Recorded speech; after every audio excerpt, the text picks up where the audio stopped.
And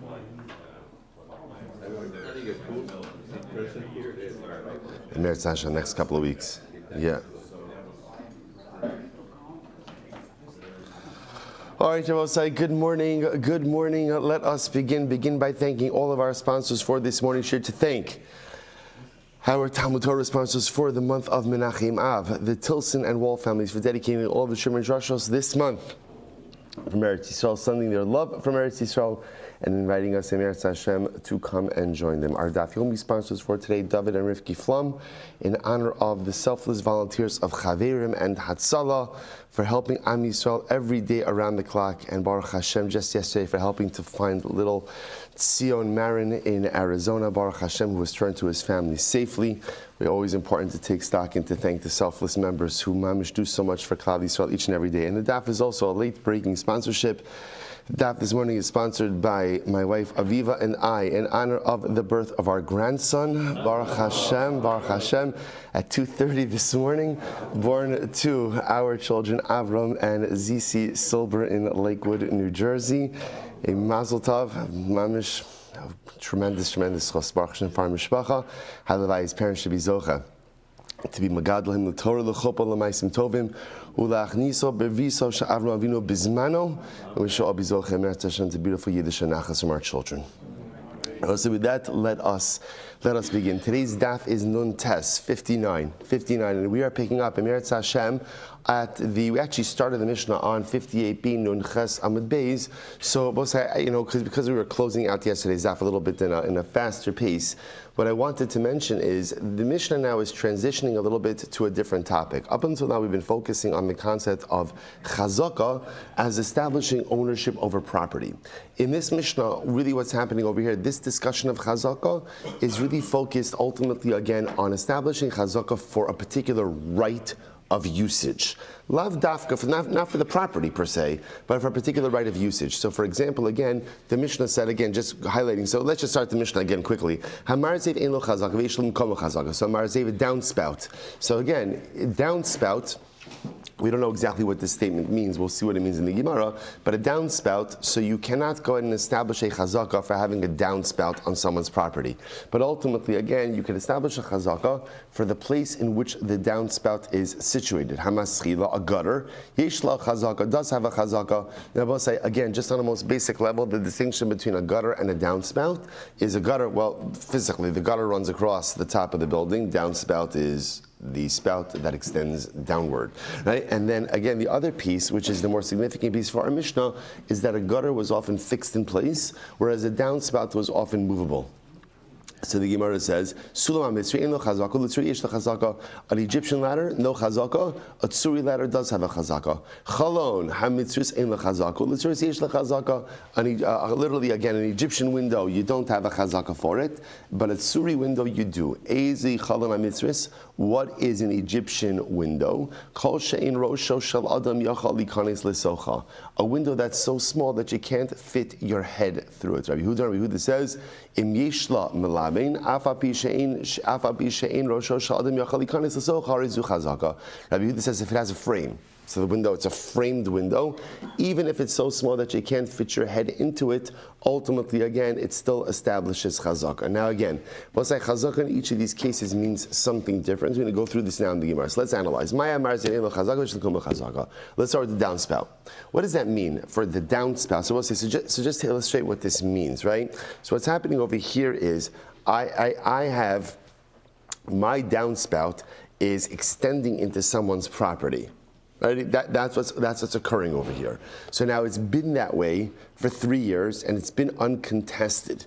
So the Mishnah says, I don't have a chazaka to have my downspout go into someone's property, but yet there is a chazaka for the space. So the Gemara says, what does that mean? How exactly do you understand that? So we're going to see 3 different interpretations of this statement. Interpretation number 1, Amar Shmuel. So Amar Yehuda Amar Shmuel, Hachi Kamar, Hamar Zev ein lo chazaka min ruach achos, v'yeshlam kama chazaka min shtei ruchos. So Shmuel says it means like this. I have a chazaka that I have the ability to have a downspout extend into Reuven's property. So again, I will say, by the way, I just want to point out, this is a big topic. I know we had this with our building, which is asking the ability to what they call sheet water onto someone else's property, right? So that the Gemara says, so now I have a house, I have a downspout. My downspout extends into Ruvain's property. It's the water is going into Ruvain's property. So now Shmuel says it means like this.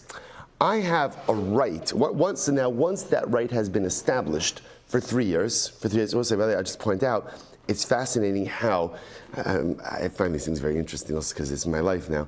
If you notice, by the way, if you walk outside of the side of the building, you'll see something very interesting. You can see the gutter system is there. If you notice, the gutter system goes into the ground. Gone are the days, the good old days, in the Alterheim, when you used to just sheet water onto other people's property. Now, so again, water systems, right, rainwater systems are much more complex. They have to tie into sewer systems. So if you notice now, for example, right, it used to be, and you have this still at your house, right? You have a gutter, and what happens to your gutter? Like there's a downspout, and it just opens up, flows onto your lawn, maybe onto your neighbors if you don't like them, right? Onto your lawn or whatever, onto somewhere else. If you go outside, you can see right out over here, so the water, the gutters go into this thing, and it goes into the ground. It's fascinating. There's no water sheeting off the building. There's a much bigger building, but there's no water sheeting. Now, if you notice again, our water actually sheets onto Baltimore Hebrew. That's what happens. That's the way it was, whatever it was when the building was. It's just fascinating. So the Gemara says over here, if my downspouts, if my water sheets onto Reuven's property, if that goes uncontested for 3 years, I establish that chazaka. Now the difference is that halacha l'maisa, what I don't establish. Let's say my downspout is on the, there's the gutter, and my downspout was just, for argument's sake, on the right side of the gutter. On the right side of the gutter. So that I don't have a right to claim it's got to be on the right. If Reuven says you have to move it to the left, then he has a right to say that. So that's the idea. I have a chazaka for the makom. In other words, I've established a chazaka that I can have a downspout of water sheet off onto Reuven's property. What I don't have a chazaka on is where the downspout is. That's Shmuel's approach. Rabbi Chanina Amar is so fascinating. Rabbi Chanina Amar, Hamar Zayd Ein Lo Chazaka, Sha'im Haya Aruch Mekatzro, Peishim Kama Chazaka Shimbala Akra Ein Akro. Rabbi Chanina says it means like this, that Reuven has the ability to say, you know what, Silber, right now your downspout is very long. I don't want it to be that long, or whatever it is, the aesthetics, whatever it might be, so I need you to cut the downspout. That he's allowed to say. What can't he say? He can't say remove the downspout. Now again, I must say, just to be clear, Reuven can say remove the downspout, right? When can he say remove the downspout? When can he say that? During the 3 years. In other words, before I establish chazaka. What we're saying over here is, if I've been doing this for 3 years and it's been uncontested, the common denominator between Rabbi Huda and Shmuel is, Rabbi Chanina and Shmuel is, I establish the right then to sheet that water onto Reuven's property. What Reuven has the right to do is to say, according to Shmuel, move the downspout. You got to move it, or according to Rabbi Chanina, shorten the downspout. But he can't tell me to remove it. Incredible. Rabbi Yirmiyah bar Abba, Rabbi Yirmiyah says, "Hamar Zayd Ein Lo Chazaka." What does that mean? What does it mean? The downspout doesn't have a chazaka. Shimrot livnos tachtov boneh. So also what that means is very interesting. Let's say Reuven wants to build underneath my downspout. So the halacha is he's allowed to do that. Now again, whatever he's going to do with the water, he's going to have to figure that out, right? But lamaisi, he has a right to build under my. In other words, this would also work beautifully in terms of, let's say again, I have a short downspout, I have a gutter and a little zach. That's the technical term, right? That comes out. That's my downspout. So Reuven has the right to build under it if he wants to. But again, halacha ma'aseh have established the chazak of having a downspout.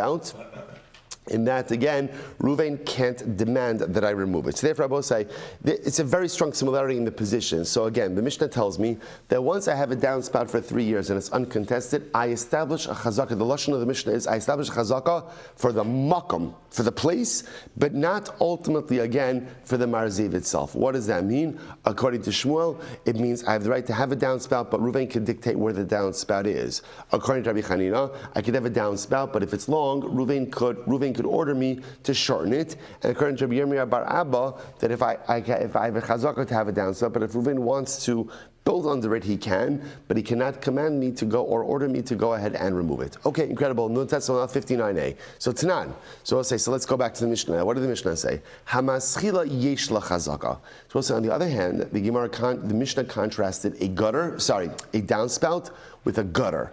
That as opposed to the downspout that does not establish chazaka, but the lashon of the Mishnah was that the downspout doesn't have chazaka, but its place, its makom, does have chazaka. The Mishnah just says that a gutter has chazaka. So let's analyze this. So as according to, ultimately, again, the first two opinions of Shmuel and Rabbi Chanina, this makes sense. This makes sense. That halacha l'maisa, according to Shmuel, that wherever you place the gutter, that's it. It establishes chazaka there. And according to Rabbi Chanina, if the gutter is whatever the size of the gutter, I establish chazaka for that. But I will say, according to Rabbi Yomi bar Abba, so again, if we're talking about a case where the gutter is there, right? According to Rabbi Yomi bar Abba, he said that the downspout case was a case of where Reuven wants to build under my downspout. So I can't stop him from doing that, but he also can't order me to fully remove the downspout. But according to the gutter case, what would be the parallel case in the gutter case? When we say that a gutter has a chazaka, so then what does that mean? That Reuven can't build underneath it? Let Reuven build underneath it. My nafkamina. In other words, if I have a gutter and Reuven wants to build underneath the gutter, who cares? In other words, what does that matter to me? Tushimar says, no, I'll tell you why it matters. Hacha b'maschila shal binyan askin. We're talking about a stone gutter. What's the issue with the stone gutter? So the Gemara says, Da'amar le lo necha le de tisra ishtoi. So we'll say the problem with the stone gutter is that if Reuven's going to be building underneath it, there's the vibrations from the building, right? The vibrations from the building, and the vibrations from the building could adversely impact the stone gutter. So therefore, again, halacha l'maisa, I have the ability to claim that I have a chazak on the gutter, and therefore Reuven can't do anything that would adversely impact my gutter. Okay, incredible. Amar Yehuda Shmuel. So I'll say, so again, so I just want to point out, halacha l'maisa, we actually accept, this is actually one of these nice gemaras where we accept all three of these interpretations, Shmuel, Rabbi Chanina, and Rabbi Yirmiyah bar Abba. So then Rabbi say, so piece of halacha l'maisa number one is if I have a downspout that goes into Reuven's property, and that downspout remains there for 3 years uncontested, I have the right to that downspout. Now, Reuven, as the owner of the property upon which the water is being sheeted, ultimately has rights as well. What are his rights? He could order me to move the position of the location of the downspout, right? He can go ahead and order me to shorten the downspout, right? And he could go ahead and build underneath the downspout. What he can't do is, after 3 years of uncontested downspout use, he can't order me to stop sheeting the water onto his property. Fascinating. Now, I say, listen to this case. Amar Yehuda Shmuel. This is fascinating. Sino hamikaleach mayim lechatzer chavero uba balagag l'sosmo. Okay, so I'll say, so now look at the interesting twist in this case. Let's go back. I have a downspout, right? My downspout sheets water onto Reuven's property. It's been doing that for 3 years. Reuven's never contested it, so therefore, based on the Mishnah, what's the halacha? I have a chazaka for that use. Okay, I'm doing now some home improvements, some home renovations, and the truth is, I don't need that downspout anymore. I want to plug it up or put it somewhere else. Reuven comes along and says, no, I don't want you to plug it up. See, I will say, one of the interesting pieces of the story is Reuven benefits from the water being sheeted onto his property. Reuven has animals that graze, they have what to drink, it makes the grass very nice. So now Reuven wants to block me from stopping up, from removing the downspout. So you hear this? Right? A little bit of a plot twist over here. Right? So up until now, we've always been focused on my right to sheet the water. Now the Gemara says, okay, but now let's say I no longer want that downspout. But Reuven, the property, right, the one who receives the water on his property, he says, I've also established a chazaka. Listen to this. The Gemara says, so I have literally a pipe, a downspout, that sheets water onto my friend's property. And now I want to plug up my downspout. Reuven, the owner of the property, could prevent me from doing so. Why? Because he could say to me, same way, so Reuven says to me, Silber, the same way that you've established a right to sheet water onto my property, so the Gemara says, I have acquired the right of the water that flows onto my property. In other words, Chazaka has given you a right to sheet the water right onto my property, and I have acquired the Chazaka of receiving the water. So therefore, very nice, you want to plug up the downspout? No, because if you plug up the downspout, that's ultimately going to shter my benefit and my Chazaka. What a great case. What a great case. So we'll say, so now what do you do with this? What do you do with this? So here, interestingly enough, Rabbi Huda is saying in the name of Shmuel, he's making a statement. And his statement is, Ruvain has the right to block me from stopping up or from moving to the downspout. So Itmar. So Itmar said, let's discuss this. Rabbi Shia Amar Ma'akev. Rabbi Chama Amar Eina Ma'akev. So we'll say, this is Macholkes. Rabbi Shia that Ruvain could stop me from removing the downspout, and Rabbi Chama says, Eino Ma'akev. No, Ruvain can't stop me from removing the downspout. So we'll say, so again, what happened over here? So Azal Shayle Rabbi Bisa. So we'll say, so they went and they asked this Shaila of Rabbi Bisa. So we'll say, so just want to point out over here, so we're going to see in just a moment, all three of these people are related, right? So Rabbi Bisa was Rabbi Bisa was the grandfather of Rabbi Shia, and Rabbi Shia was the grandfather of Rabbi Shia, who was the son of Rabbi Chama. So essentially, Rabbi Bisa was the father of Rabbi Chama, who was the father of Rabbi Shia. So again, this machlokes Rabbi Shia and Rabbi Chama is a machlokes father and son. So machlokes over here, so they go to the Zayda. Rabbi Bisa, Zayda, what should we do? Amar lahu ma'akev. And ultimately, again, Rabbi Bisa says, no, Ruvain has a right. Ruvain has acquired the right. It's fascinating, right? He has the right of having the water flow onto his property, and therefore he could prevent, or Ruvain could prevent me from going in and stopping it up. So I'll say, this is actually quite beautiful. So Kari Alei, Rabbi Bar Chama, right? So we'll say Rabbi Bar Chama saw this. And we'll say, what Rabbi Bar Chama seen this? Rabbi Bar Chama saw a grandfather, a son, a father, a son, and a grandson having a machlokes in halacha, right? So Rabbi Bisa, the Zayda, Rabbi Chama the son, and Rabbi Oshia the grandson, right? All having a machlokes. And Rabbi Bar Chama sees this and he says, wow, va'chut hamashulash lo b'mehera yinasek. The 3-ply cord is not frayed easily. I will say that to see a family where 3 generations are steeped in Torah, to see a family where 3 generations, I will say, do you understand what this means? Do you understand what this means? To have a family where father, son, and grandson are all mentioned on the same page of Gemara. Sarah Bachama says, that's amazing. That is absolutely amazing. And I will say, what's the chap? The chap is if you could establish, this is an interesting idea like this. The Aruch HaShulchan brings down an opinion. Generally, we write this machlokes about how does one fulfill the mitzvah of perivariva, of having children. So right, Beis Shammai says 2 boys, Beis Hillel says a boy and a girl. So it's a boy and a girl. Okay, so we paskin like Beis Hillel, that once a person has a boy and a girl, they have fulfilled the mitzvah of perivariva. There's an Aruch HaShulchan. The Aruch HaShulchan brings down that in reality, one doesn't fulfill the mitzvah perivariva until they have grandchildren. Only once you have grandchildren. Why? What's the Aruch? No, we don't paskin this way. But he just quotes this quite fascinating. What's the pshat? The pshat is because once a person establishes 3 generations, hopefully again of Torah, of Yiras Shamayim, that's when a legacy is complete.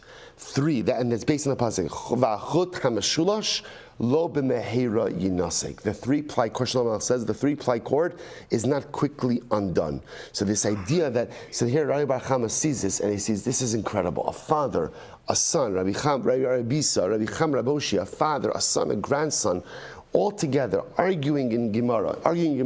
Let's say Rabbi Chama was very, very taken by this incredible sight. So I will say, I'll just mention Zer Rabbi Yoshia, Benosh Rabbi Chama, Benosh Rabbi Bisa. So I say Tosfos points out just quickly. We don't have time for it. I know, but you're forcing my hand, so I'll do it. So I say take a quick look at Tosfos. Just a very beautiful and sweet Tosfos. Tosfos says V'achotam Shosham Her Yinasek. So the Gemara says, "Kama hayushin v'avosayim v'avosavosayim hayutamidi chachamim v'lo kamar aleim v'chodom shulash." So Rabbi Tosfos says, "I don't understand." Rabbi Chama makes it like this is a novelty. Baruch Hashem, this is not such a novelty.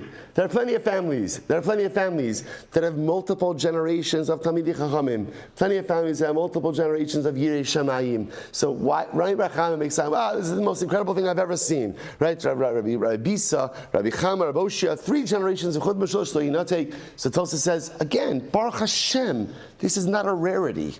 This is not a rarity, right? This is okay, I'm not going to say, I don't know if you could say like a common occurrence, but common enough that it's not a rarity. Sorry about how I make it such a big deal. So as look at Tosfos says, he says, Elohacha hainu taim lefisha shloshtan ra'u ze et ze. Tosfos says, no. Do you know what's incredible about this? To have 3 generations in a mishpacha that ultimately again are Talmidei Chachamim, Yirei Shamayim, Lomdei Torah, Ovdei Hashem. You're right, Baruch Hashem, that's not uncommon. But to have 3 generations that interact with each other, that saw each other, that knew each other, that's big. That's big. And that's what Rabbi Bar Chama was really overwhelmed by. This idea that father, son, and grandson coexisted, saw each other, lived at the same time, learned with one another, existed on the same page of Gemara. That Rabbi Bar Chama felt was an overwhelming and incredible gift. And I will say again, it's something that we have to think about as well, that in our own lives, how, people make the joke about, kind of grandparenting, that the nice part is, you get to kind of do what you want and then give the kids back. It's fantastic. So say, grandparent has an awesome responsibility to set a tone for a mishpacha as well. That parenting is not done when your children have children. Again, you have to parent in a different way. You have to be you have to be careful, what input you have in grandparenting. But Lamaisi, see from this Gemara that a grandparent still has an awesome obligation to set a spiritual tone for the greater mishpacha. And if you're able to do that, the Aruch HaShulchan says, then you fulfill Peri Verivia, and then you truly create that 3-ply cord. Incredible. All right, let's go right there. So, an Egyptian ladder doesn't have chazaka. So, remember again, just to illustrate what that means. I place a ladder in Ruvain's property. I leave it there for 3 years. I claim now I've established a chazaka on usage. Remember again, I'm not claiming ownership over the property. It's Ruvain's property. But I'm saying because I left my ladder there for 3 years uncontested, so lemaisa, again, I've established a right of usage. So the Mishnah says there is no chazaka with an Egyptian ladder. It says, what's an Egyptian ladder? So it's any ladder that does not have 4 rungs. So if you can imagine, it's like a step ladder. In other words, anything so small that essentially is portable doesn't establish chazaka, because Reuven sees my ladder there, and what is he thinking? Right? First, he's probably thinking Silber's a jerk. You just get your stuff out of my yard. But it doesn't bother him that much to say anything because, hey, it's just a step stool. It's just a step ladder. Like it doesn't matter. Therefore, there's no chazaka. On the other hand, right? Let's say both say, so now you understand again. On the other hand, by the way, the Gemara doesn't go through it, but you understand when it says tsuri. A tsuri ladder apparently was a bigger ladder. So a big ladder, which was a bit more permanent in nature, that I can establish chazaka if it's there for a prolonged amount of time, uncontested. So I'll say, so again, an Egyptian window does not have a chazaka. So I'll say, so what is this case? Here's the case. Mostly going back, remember again, we saw earlier in the Gemara the concept of hezek re'iyah, this idea of ocular damage. The ability to see into someone else's property is a damaging force. So both say, so therefore again, the question is over here, I want to construct a window in my house. That's what I'm happening over here, right? Reuven and I, we're neighbors. I want to construct a window in my house that has the ability to see into Reuven's property. So the Mishnah said, Cholon HaMitzri ein la chazaka. An Egyptian window, which apparently according to the Gemara is a tiny window. So small you can't even put your head through it. So therefore, again, there's no chazaka in that. So also the Gemara says, so the idea over here is because it's so small, so therefore, again, there's no chazaka. So Maishna Gabi Sulam Dlo Mefarish, or Maishna Gabi Cholam Mefarish. So we'll say, so why is it ultimately, again, by Sulam HaMitzri, right, where the Mishnah doesn't give a definition, yet by Cholam HaMitzri, it does give a definition. Right? In other words, the Mishnah defines what an Egyptian window is, but the Mishnah did not define what an Egyptian ladder is. Why that distinction? The Gemara says very simple. So the Gemara says, Mishum the Kabai iflugi Rabbi Huda b'Seifa, because since Rabbi Huda was going to argue in the Seifa, so therefore again we had to give a definition as to what Cholan HaMitzri was. I'm Rabbi Zera. Lamata midalid amos yesh lo chazaka v'yachal limchos. Lamala me'arba amos im lechazaka v'yachal limchos. So let's listen to this. Rabbi Zera says like this: If I'm putting in a window in my property, I'm putting in a window, right? So again, we'll say, remember, what we've seen is the whole chap with windows is you can't claim that, hey, I'm operating in my property, I can do whatever I want.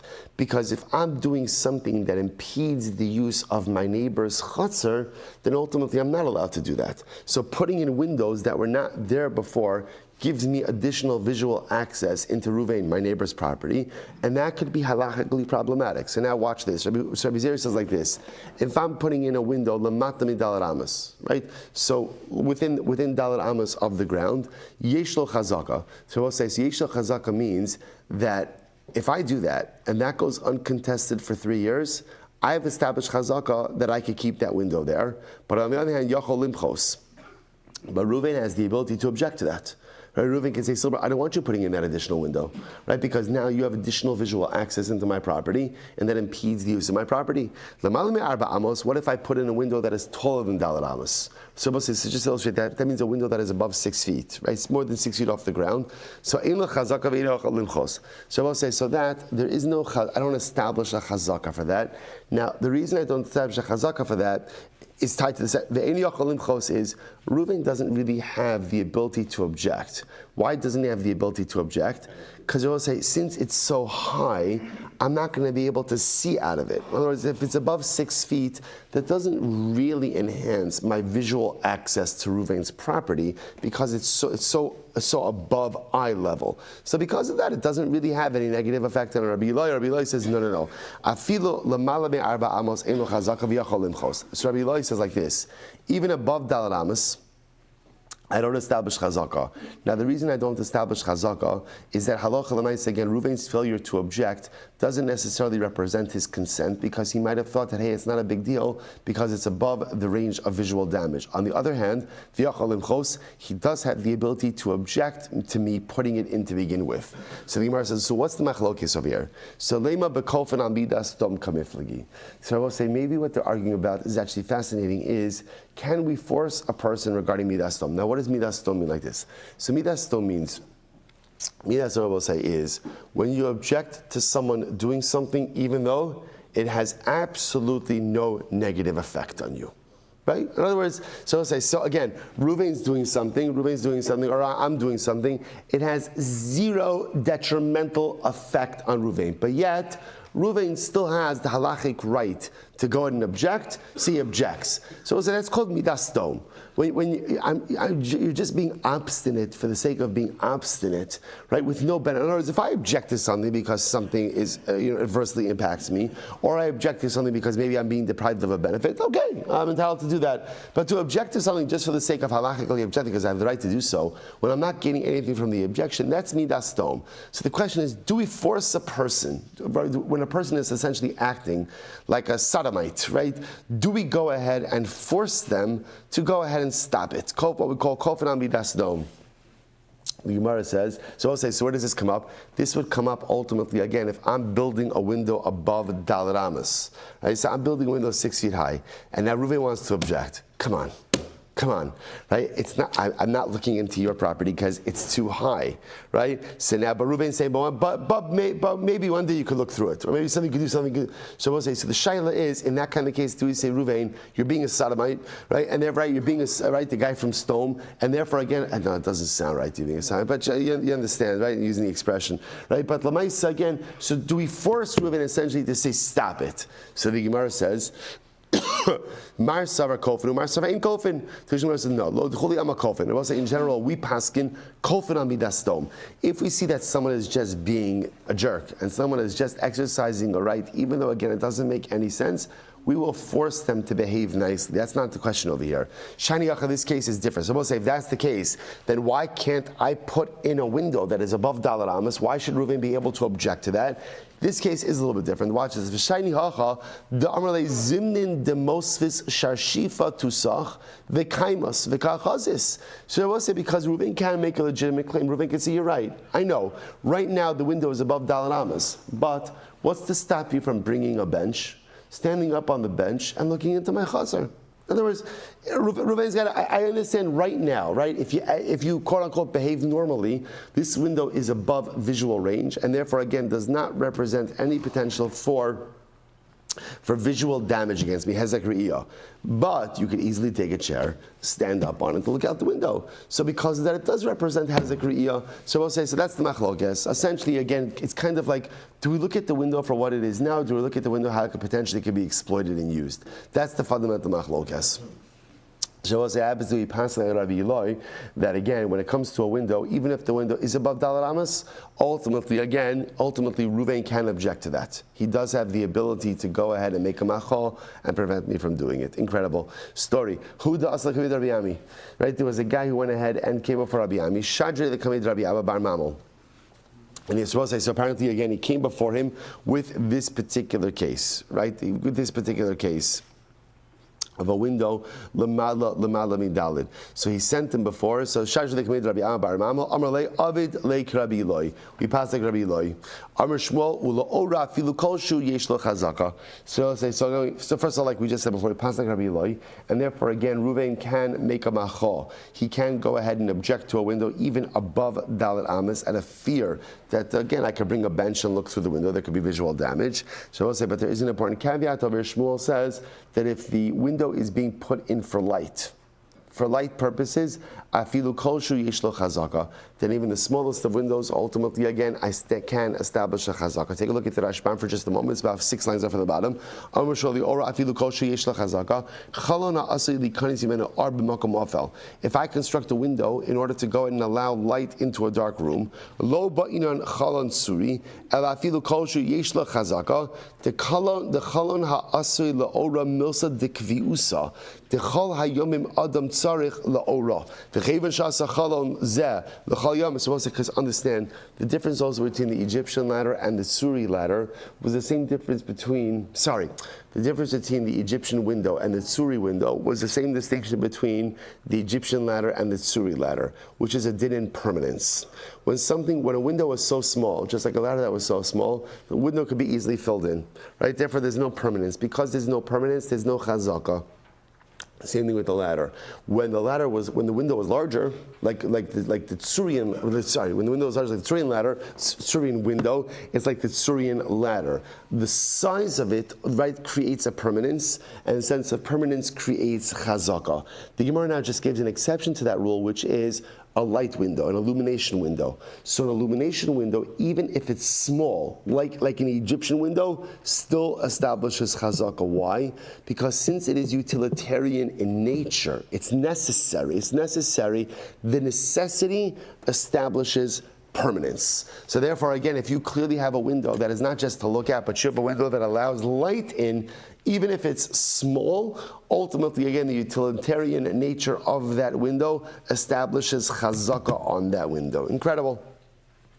Incredible. Fine. So the Gemara goes, Mishnah goes weiter. Haziz at tevach yesh lo chazaka. So it's an interesting case over here. I'm Ruvain's neighbor, right? These are all cases of neighborly relations. So what happens over here? I have a beam. My beam extends into Ruvain's property. I both say now. So here's what's interesting. So you see the progression of our topics. In the beginning, we're talking about establishing chazaka, ownership over land.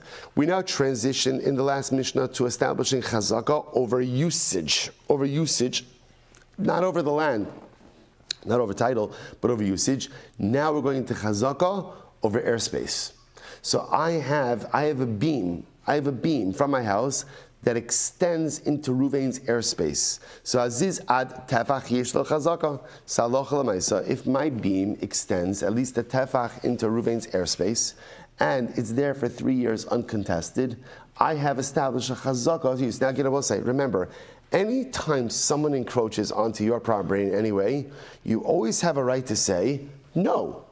That's a macha. You always have a right to do that, right? So therefore, again, if my beam extends, I'm doing home improvements, my beam extends into Reuben's property, Reuben knocks on my door, sometime within that first 3 years says, get that out of here, he has a right to do that. I don't have a right to use his airspace. But here we're talking about a case where the beam extended a tefach, or at least a tefach into Reuben's airspace, and he did not say anything for 3 years. So now, what's occurred as a result of that? I've established chazaka. So aziz ad tefach yesh lo chazaka. So the Gemara says, Amud Beis, will say, Amud Beis, v'yochol limchos, right? But ultimately, again, remember, but within those first 3 years, Reuven has the ability to go ahead and make a macha. Let's say, by the way, it's just interesting, by the way, think about this very quickly. Like, what is the hashkafa of these halachas, right? I don't know. If I was writing the halacha, I would say that if somebody is utilizing my property, it doesn't matter whether I say something or I say something in 10 years from now, it's my property. It's my property, right? So I should have a right to say, get out of here whenever I want. What does it matter when I exercise it? It's mine. So I say, it could very well be like almost like there's a profound hashkaf on all of this, which is how we relate to our possessions, right? So it's important to understand that at the end of the day, the concept of ownership in and of itself is a little bit of an illusion. Everything belongs to the Ribono Shel Olam. Hashem haaretz umloah. Kadosh Baruch Hu owns everything.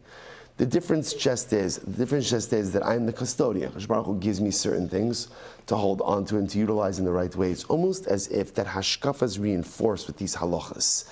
That, if you think about it, it's almost like crazy. Someone's using my property, I didn't object for 3 years, so now he establishes a right. Why does he establish a right? It's mine. It's mine. And the answer is because on a deeper hashkafic level, it's not mine. It's not mine. Nothing's really mine in this world. I will say, this is this week's parasha. The only thing that really belongs to you in this world, right? I will say, it's incredible, right? Your relationships are not yours because relationships could come and go. Even the people we love the most in this world, you don't own them. You don't own the people, you don't own the relationships, you can't control it and you can't hold on to it. The only thing you own in this world is your ruchnius. That is the only thing that is yours. That's this week's parasha. What does Moshe Rabbeinu say to Klal Yisrael?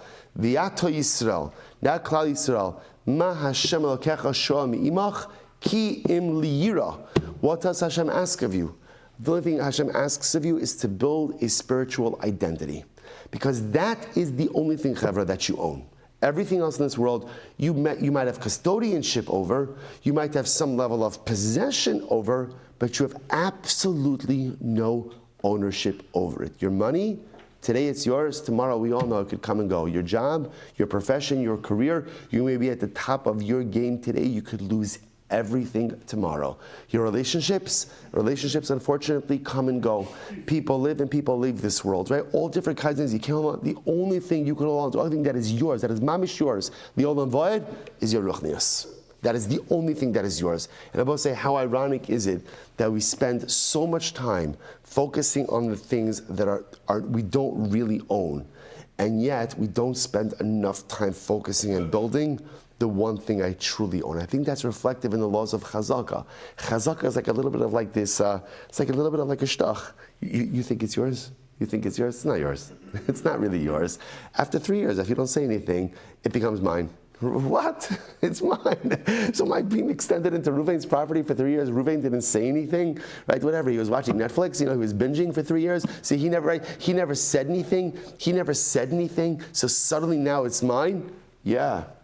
That's actually the way it works. But it's his. No, it's not really his. Not really his. It's not really mine. It's not really anyone's.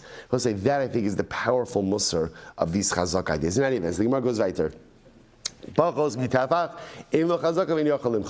if my beam extends less than a tefach, there is no chazaka. I was going to say there is no chazaka because that is an insignificant amount, and therefore again, still ein yochel limchos. So I will say something so insignificant, Ruvain doesn't even have the ability to object to that as well. Says Rabbi Yaakov Amramani hichzik betefach hichzik bedalit. So I will say this is very interesting.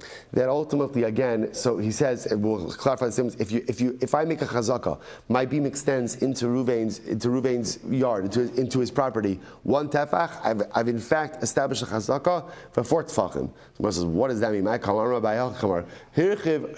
rochav tefach b'meshach arba, hichzik b'rochav arba. So let's listen to this.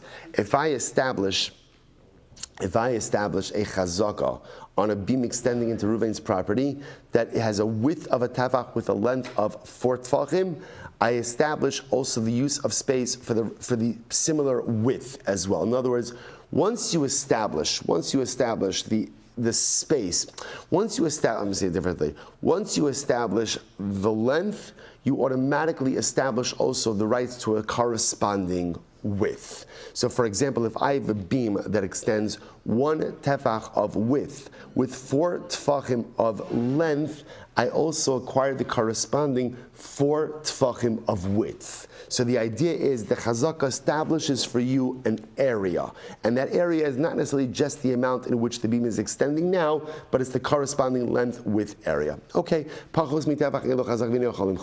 if my beam extends only less than a tefach, I don't have a chazaka, which also makes sense. In other words, that's so insignificant. Remember, when we say that I don't establish a chazaka, what that means is it's so insignificant that it's not even worth it for Reuven to make a macha, right? In other words, that's so what my beam. What's less than a tefach?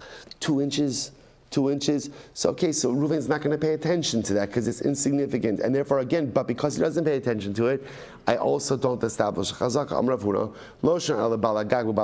This is very interesting.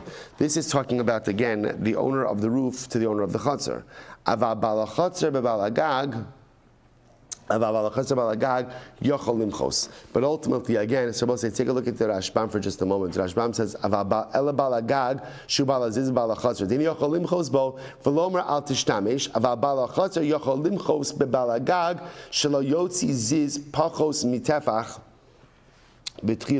So Rabbi says, this is very interesting. So again, Rav Huna says like this, that the balagag, ultimately, again, doesn't establish chazak on the balachatzer, right? But the balachatzer, the balagag, yachol limchos. But the Ruvain, the owner of the property, can object to my beam going into his property. Now, we'll say, so remember again, we're establishing now that if my beam extends less than a tefach into Ruvain's property, I don't establish chazaka. But if Ruvain wants to go ahead and object to the presence of my beam, he has every right to do so. Rabbi Yehuda says, no, Rabbi Yehuda says, not true. If the beam only extends less than a tefach, then Ruvain doesn't even have the ability to object. So Rabbi says, so here's the fundamental machlokes. Everyone is agreeing that if my beam extends less than a tefach into Ruvain's property, I am not establishing chazaka. That's what everyone agrees. The shaila is, does Ruvain have the ability to object to a protrusion that's less than a tefach? Rav Huna says no. Rav Huna says no. Sorry, Rav Huna says yes, and Rabbi Yehuda says no. Fascinating machlokes. I says the Gemara lema behezek riyah kamiflagi. Maybe what they're arguing about to both say is hezek riyah. Now we'll say, now remember again, if I have a beam that is less than a tefach, so what is that beam used for? So B'Pashtos, the only thing it can be used for is like, I want to hang stuff from it. I want to hang my laundry from it. I want to hang a plant from it. That's what it's going to be used for. So maybe they're arguing about hezek riyah. Demar savar shmei hezek, umar savar lav shmei hezek. Maybe they're arguing about whether or not hezek riyah is hezek or not. To which the Gemara says, lo dechule alma shmei hezek. Everyone agrees that hezek riyah is hezek. V'shayni hacha, and this case is different. Why? The amarlei litashmishta lo chazi, lemay chazi, lemisla ba midi. So we'll say this case is different. Everyone agrees that hezek riyah, right? Visual damage is damage. So what's the machlokes over here? This little beam protrusion, say, is not really usable for anything significant. So I'm not like getting up there and doing anything. The only thing it's usable for, as we said before, is to hang something from it. So I say to Reuven, don't worry, there's no hezek riyah. Why is there no hezek riyah? I can say it like this. He says, Mehadrana apai v'talina bay. No problem. What am I going to do with it? I'm going to hang a plant from it. So you know what I'm going to do? When I go up there to hang the plant, you know what I'm going to do? I'm just going to turn away. I'll hang the plant like this. So therefore, again, I'm not even looking in your direction. It's easy. There's no hezek riyah. The other opinion says, no. You know, sometimes when you're up on a high level, I'm going to be nervous to look away, right? If I want to see exactly where I'm going, even though I'm not climbing up on the plank, I won't be extending my hand, but because I'm going to have to be standing on something, at that heightened level, I'm going to be a little bit more vigilant, and therefore I'm going to end up looking into Reuven's property. So Bava says, so that's the halacha. So halacha l'maisa, by the way, the halacha l'maisa, we paskin that obviously, again, we paskin that if I have a beam that extends into Reuven's chazer and it's more than a tefach, and it's there uncontested for 3 years, I have established a chazaka on the use of the airspace. What if it's less than a tefach? If it's less than a tefach, there is no chazaka, and we paskin ultimately, like Rav Huna, that Reuven has the right to object to it, which makes sense. Anytime there's any level of encroachment on someone else's property, the owner of the property always has the ability to object. So in other words, I can't say, oh, come on, Reuven, come on, it's less than a tefach extending into your property, stop it. No, Reuven can say, no, you have no right to extend it all to my property. So even if it's less than a tefach, Reuven has the right to say, remove that piece of the beam, and that's the halacha. Good. Mishnah. Lo yiftach adam chalanosav v'chatzar shutfin. So it's an interesting case over here. A person should not open up a window into a jointly owned chatzar. I will say now, again, we're going to talk about this. What this means is, so again, when we say open up a window, we'll say, it's not what you think. It's not like open the window. Open the window means create a window. Create a window. A person should not create a new window in his home that opens up into a jointly owned chatzar. Well, so now watch this. So now let's say I own a home, or I own a chatzar together with Reuven, and now I buy another home, a summer home, in the adjoining chatzar, right? In the adjoining chatzar. So I'll say, so now what do I want to do? So now I own 2 homes and 2 adjoining chatzeros. I want to open up an entrance from my new home into my former chatzar. The Gemara's Mishnah says you can't do that. Now, I'll say this is going to get into the interesting discussion about the problem with increasing pedestrian traffic into a chatzar. You're not allowed to do that. Similarly, again, if I put an addition on my house, I built an upper story. And I want to lease it out. I can't build an additional staircase on the side of the house that my tenants could reach the upper story without going through my house. Once again, that increases pedestrian traffic in the chutzner, and then we'll further clarify all of this. Ella imratza bona es acheder lifnei beso ubona aliyah agabe beso post l'sochabayis. We'll say what this sounds like over here. What I could do, and we'll see this more in the Gemara. Rather, what I could do is I could build an additional room inside of the house, build an addition on top of that room, and therefore, again, the people who live on the upper story could access the upper story through my home. Now, we'll have to clarify exactly how that particular case works. But lamaisa, what the Mishnah seems to be indicating to us is that halacha lamaisa, you can't increase pedestrian traffic in the chatzar. Gemara, my ear the chatzar shutan v'il chatzar chaver nami. So the Gemara, let's go with the first halacha. What was the first halacha? You can't open up a new window into a jointly owned chatzar. So again, Reuven and I are neighbors. We live in a chatzar together. The Mishnah says I can't create a new window in my home to open into the chatzar because obviously it's going to adversely impact Reuven. So the Gemara says, why are you bringing this up in a chatzar shutan, a jointly owned chatzar? So the Gemara says, afilu chatzar chaver nami lo. Even if it's not jointly owned property, I can't open up a new window into anyone else's adjoining property. You make this sound like this is a din in jointly owned property. This is a din in whenever you have a neighbor, you can't create a new window that looks into someone else's property. To which the Gemara says, "Lomi boy kamer, lomi boy lechatzer lechavero delo." So we'll say it goes without saying that I can't open up a new window that looks into my friend's property. That's obvious. That's obvious. Aval chatzar shutfin da'amarle sof hakabois. It's the new yemina b'chatzar. So we'll say, but again, we'll say, we'll stop over here. I don't want to rush this. We'll stop. We'll pick up with this in Miras Hashem tomorrow. Shkayach everyone, what a daf, what a week, such a schus, Baruch Hashem, incredible. First of all, a mazel tov. We have a double mazel tov today to two of our shir members, a mazel tov Shmuel Krapkin on the ufrav of his son this Shabbos, a mazel tov Rabbi Lerner on the ufrav of his son this Shabbos, a mazel tov Baruch Hashem to the chasanim, to the upcoming chasanis. Baruch Hashem, continue simchas for our shir for all of Klal Yisrael. Shkayach everyone.